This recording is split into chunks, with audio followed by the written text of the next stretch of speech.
Oh, I stayed with my friend Trisha yesterday. She hosted me at this awesome home that borders Earth Haven. And before I head back home, I'm taking a walk. This property is adjacent to Earth Haven. Taking a little walk into the village, see if I run into anybody I know. Maybe, maybe not.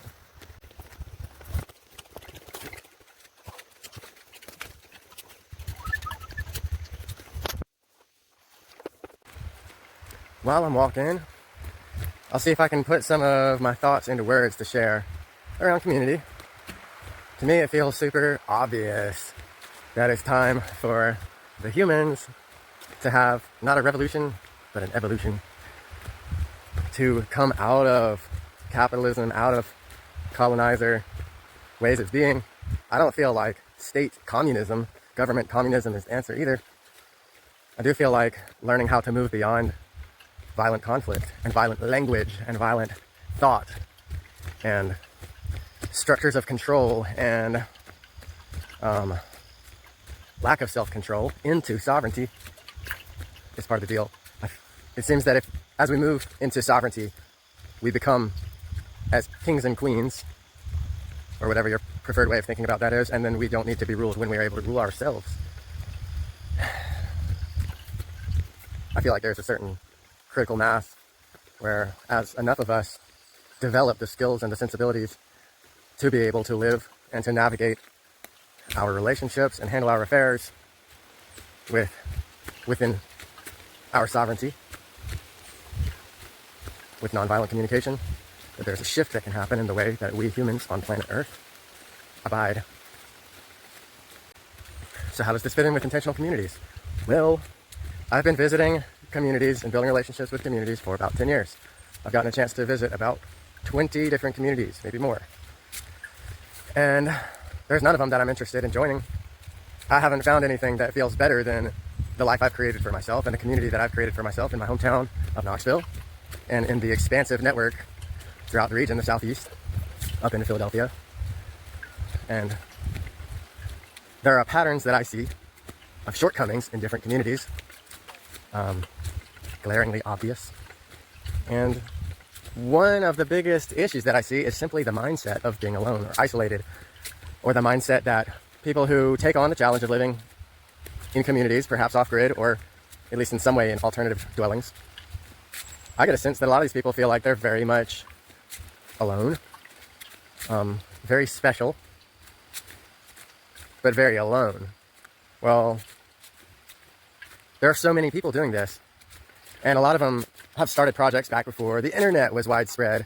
You have the first wave hippies in the 70s taking on intentional community, acid cult style communes, and they didn't have the internet, and so there was a lot of bullshit that come from isolation and the lack of accountability that comes from isolation. I have witnessed a lot of repeating structures of people who seem to take on the process of exiting the system and then rebuild some kind of resource-based hierarchy, specifically money, the resource of money, and who recreate the same type of dynamic that we're witnessing in the world, or in the Western culture at large, of the older generations not necessarily acting as elders in creating a path forward for their children's generation, but of being kind of selfish and wanting the best for themselves and not really necessarily creating and holding the hands of the next generation, creating opportunity, purposefully routing resources and pouring into the next generation. And the way I see it, if you're not doing that, you're not really an elder. You're just old. Anyway, as I travel between different communities, I'm looking for people of a certain vibe and a certain mindset that feels like it is fertile for truly functional, truly radically interconnected, interdependent, loving, peaceful, relaxed, not tight-assed, but relaxed butthole. The medicine, as Samantha would describe it, which it can sound silly, it's also very real and very important. Also could be called blunt smoking vibes. A level of realness that I haven't really found in intellectuals, folks who come from, abundant resources but have not necessarily ever had to support themselves. These are values that I find like the truest of the truest spiritual path, from my experience and my observation, is from, line cooks and sex workers. and construction workers. People who, and gardeners and farmers, people who work with their hands and don't dance around the real shit, but take it face on and say it and call a spade a spade. The role, one of the primary roles that I feel that I fill in this web, this network of communities, is mycelium. I see myself as a thread, a strand in the mycelial network connecting these different trees within the metaphor, which are these communities, land-based communities. Of course, they are rooted in one place. And I travel among them. I carry resources. I transport people. I carry information. I carry perspective. I carry awareness. Even if I just carry the awareness that the people who are in leadership of these communities might not be as cool as they think they are. And as special as it is that these communities exist, they might not be as special as they think they are. Because there are a bunch of other people taking on the same types of projects. And really, what I see that's needed, by the way, I'm at my intersection point. So taking a moment to remember which way to turn on my way back to Tertius. The communities and their leadership structures, they need each other. And they need to connect with each other in humility. And if not connect with each other, at least connect with those such as myself. There are other mycelium threads. There are other people who embody this, other travelers. And to recognize that we have a value that is very, very high. Very, very high. All right, let's see where I'm at now on this path.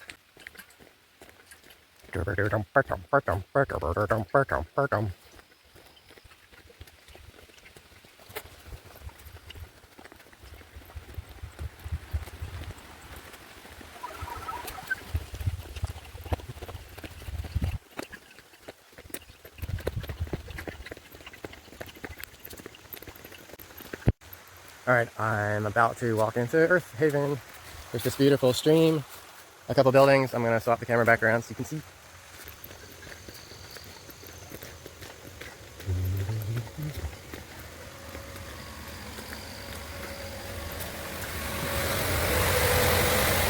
This is their water turbine, from what I understand, that powers the entire community, hydroelectric.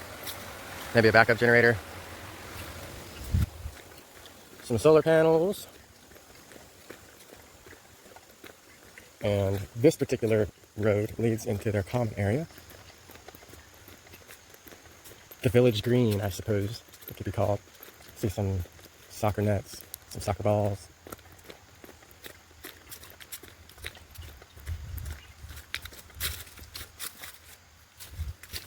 And the main community building.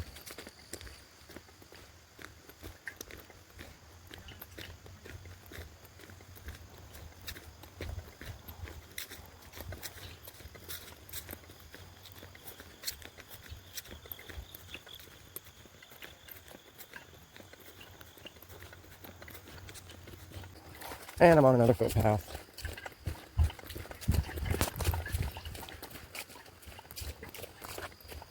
This one's taking me, let's see, to, I think the cows are over there. And the main road for the main entrance into the village.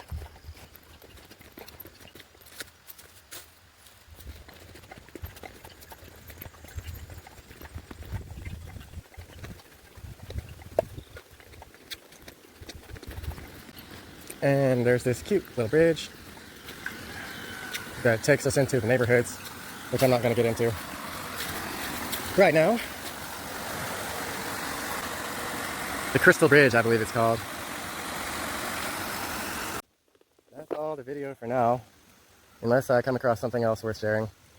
I'm here. I found myself a little chair to rest, relax, chill for a few minutes, see if I come across anybody to chat with. And besides that, that's it for now. After relocating to another kind of common space and sitting down for about 5 minutes, somebody came over and asked like who I was and why I was here. And I told him that I was staying with my friend up, at the hill, and before heading back home, came to spend a few minutes to connect. And then I was asked to leave. So now I'm leaving. the rather curious thing about this experience to me is that I specifically checked in with my host to ask if it was in line with the community vibe or whatever to come down for a visit, after already expressing that I've had the experience that this is not a particularly warm and inviting community.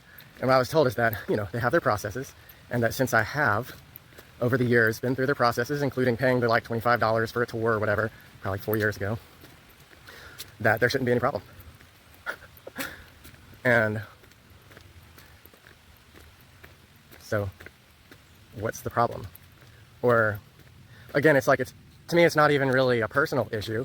It's like, okay, if somebody sees me, they ask me to leave, if it's policy or whatever. But like, in what way is that mindset building towards the future that needs to be created together? Like, for instance, am I perceived as a threat? And if so, how and why? I experience myself to be generally a very valuable, enjoyable presence for those who are also, like a high wavelength, valuable people. So it's interesting for me, when I go to places where I'm not perceived as such, and the type of reflection that is on the vibration of the people who perceive me. Because I've had many, many situations, many, many experiences of people trusting me very quickly after meeting me. And to me, that's a reflection of trust that somebody has cultivated within themselves. If somebody has cultivated trustworthiness within themselves, then when they encounter somebody else who's embodying that same vibration, they recognize it because it's within them. So it's easy to recognize and easy to trust somebody who has cultivated trustworthiness. So as I move about through the world, since I have had experiences of many different kinds, I've been received in many different ways by many different types of people. And it's so fascinating. Follow-up thoughts as I'm traveling back home towards Knoxville. I don't really feel personally offended. I do feel disappointed. Not disappointed in myself, but disappointed in others. Specifically disappointed that out of the handful of well-established communities that are in my region, that it's like, this is the best, this is as good as they're doing. It's disappointing to find that there are not, to my knowledge, established communities that are, experiencing resource abundance and stability that have good vibes. If you know of one, let me know. It feels like a pretty big gap that I'd love to see filled. Thriving community with pleasant vibes, responsible, and also warm. Able to recognize people for their value, even people whose hair is not gray. If you know of one, let me know. Otherwise, what do we have to make it from scratch, or like wait till the old folks die? Maybe. This woman was, a gray hair gal. My role in my vibe, as I see it, is an ambassador. Not an ambassador representing some particular community or anything. Simply an ambassador of a vibe. And I go to scope places out, communities of all different types, land-based communities or more like music scenes or whatever. And I don't feel like I really have an agenda or anything when I show up. I simply show up and observe how people interact with each other and how people interact with me, how people respond to my presence. And it's very informative to me of where the gaps are in community.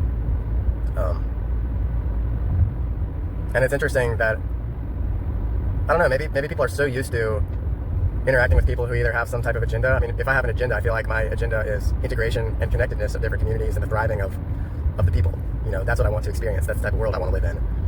It's not really about me. It's about all of us together, and that's what's best for me. It's best for me if all of us thrive together, That's what I'm most excited about pursuing and creating. It's really interesting, for as simple as my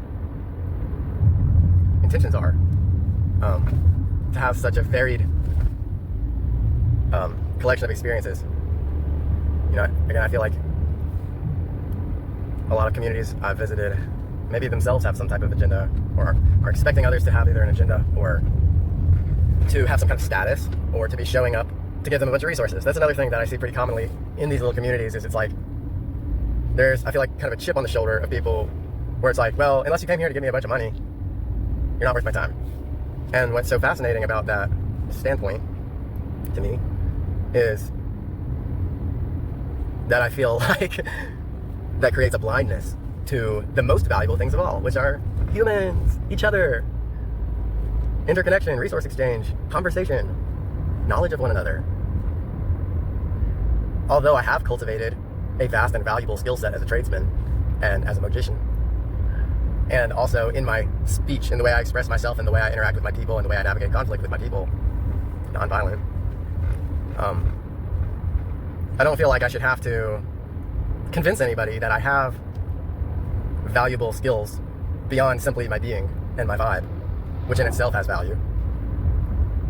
I know this because people tell me this. You know, the people who are my people express to me how much they value simply my presence alone. Not that I necessarily need validation from somebody else to know that. I feel like I kind of know that about myself already. But yeah, it's really, I just feel like there's an ongoing disappointment that I'm experiencing in the limiting beliefs and perspectives of people who are, you know, living in intentional community. It's a drag. It's very boring. It feels weak. It does not feel very lively. It does not feel very exciting. So I'm still looking for more of my people, and I still find more of my people. My host last night, really wonderful person who has a couple sons. They're just a little bit younger than me, and they've got their power. I met them for the first time, and they're really awesome, and I'm excited to be connected and witness these young men as they grow. The fascinating recurring pattern that I've been experiencing in my life is that the people who actually have the skills, the sensibilities, and the vibes to be compatible and functional, joyful, relaxed community for me are not people who are living in intentional communities.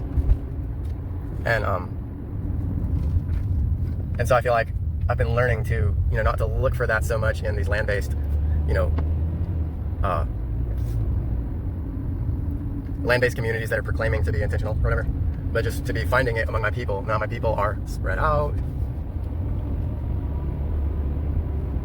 and I feel like it would be really fun to get to experience more, you know, geographic closeness and more overlap and intertwining threads of life with the many, many people who I know and cherish, who I found on my journeys. And all in all, pretty interesting and very unexpected, based on my viewpoint, you know, 10 plus years ago when I first started researching communities and visiting them. I do absolutely still feel hopeful for this land to develop, this land of America, really the globe, to develop forward into having an abundance of thriving small communities. And I guess more than anything, you know, it's like I haven't given up on developing relationships with the people at Earth Haven or at the farm or any number of other little spots. But I'm curious if it's just going to take time for the older generation to pass and make room for people with fresh perspectives and more sensibilities of cohesion, inclusion, kindness, people who really are living it, to see that happen. I suppose only time will tell.